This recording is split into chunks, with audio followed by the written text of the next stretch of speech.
Hello everyone, and thanks for joining us today. I'm Andre Pene-Ramon, and I'm bringing you this week's golf tip. What we're talking about today is ball positioning and how it's going to impact your path. What do I mean by path? Are you the golfer that tends to swing over the top or swing right to left or tends to slice it? Are you the one that they call a chopper or a hacker? Well, what we're talking about is a path. When your club swings from right to left, or your club swings what they call over the top, that's the path. And how ball positioning can impact the path is interesting, and we want to use it on the driving range, build a swing station, and train with it so that we can do the opposite of swinging over the top. Ideally, the goal is to swing under the bottom. The only reason this is the goal is because it's the exaggerated opposite. And then what will the final result be after lots of the opposite of what your tendencies are now? If you're doing the opposite of this and start doing this, eventually you're going to go through this breaking point of having that club, what they call on plane, backing down on a line here. So the goal is to do the opposite of what you do in order to make that club get on plane, so the swing path is down the line, as they call it. This is how it works relative to ball positioning. If the golf ball is into the center of your stance and you swing very much to the left, it's not going to be very easy to hit a golf ball that's in the center of your stance. The only way you'd be able to do that would be as if you drop your hands down like this. Once you drop the hands down like that, what does that motion look like? That's the hacker motion. That's the chopper. That's the soft shot in tennis. It's the soft shot in ping pong. That's why you don't hit it very far. And it comes off soft with a backspin. What we want to do is we want to do the opposite. We want to come from the inside, let the hands roll. You can't get the hands to roll unless you have the club coming from the inside. So what I'm saying is the path that we're talking about, that comes first. Once you have the path and you come from the inside, then you can roll your hands through the ball. But until then, if you're swinging to the left, to get the club on the ball becomes recovery.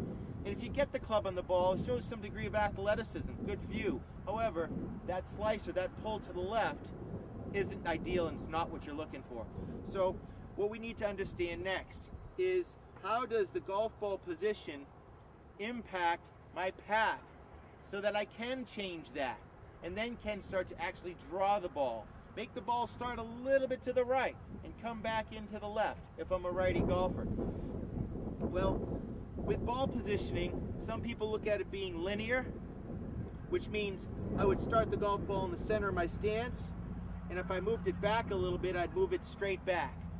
Straight back. Now, although this is a lot further back than most people would ever move it, it's still showing the point that it's on a line, and that's the direction most people would understand ball positioning. And I'm here to teach you that that is not sensible, only to the fact that that ball is further away from my core than this ball. And since we're swinging around our core, we're wanting the golf ball position to be the same distance away every single time. In order for that to happen, we're going to have that golf ball now on a circular line instead of a linear. And the reason that makes sense is because of this example right here.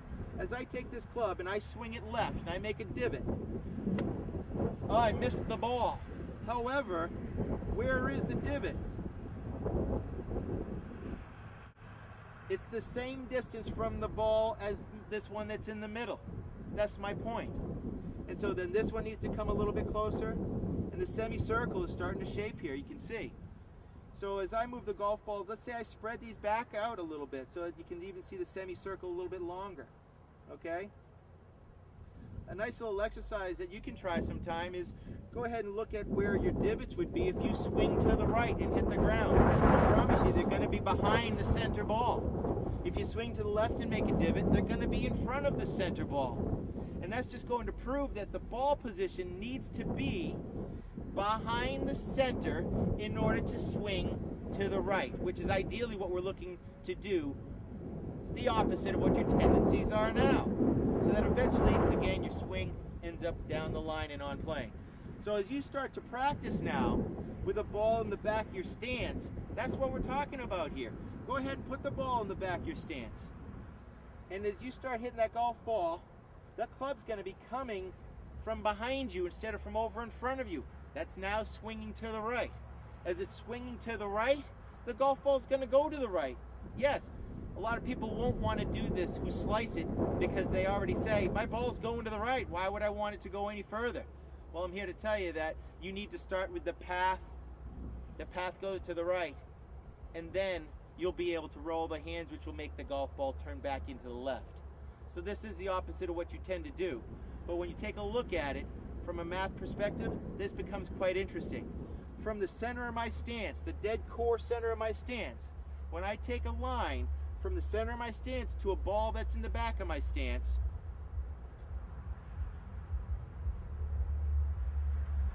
the mathematics that I'm talking about here is that the ball's going to want to go what direction? It's going to want to go over there, which just happens to be 90 degrees to that line. So wherever you tend to put that golf ball in the back of your stance is going to tell you where that golf ball should be going. And this is an exercise, people. This is just about getting the club to go from the inside to the outside without thinking about mechanics. And the benefit of having this 90-degree understanding from the center of your stance to the ball, put a line down across that you can then stand back and take a look at, okay, now I see where my ball is supposed to be going for this ball positioning. Take this information and realize that this will change the shape of your swing without thinking about the mechanics of dropping it in, looping it under, getting the elbow tucked in, get it in front of the hip, all these things that can really cause you some trouble because they're so mechanical, they're not easy to do. And then before you know it, you have no thought on where the target is. So this becomes a very natural athletic motion that you can do on the driving range. Check it out. Put the golf ball in the back of your stance. Take a line from the center of the ball to that ball in the back of your stance. Take another line across that so you know where the ball should be going. As you start making contact with that ball, you'll then start to be able to go into the phase 2 of this, which is turning your hands over. That'll allow you to draw the ball. First things first, path is primary.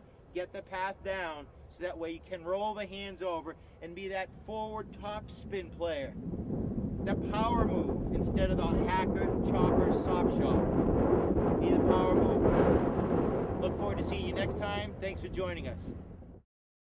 What we're going to talk about today is a problem that most people tend to have around the greens when they get nervous for the little chip or pitch shots.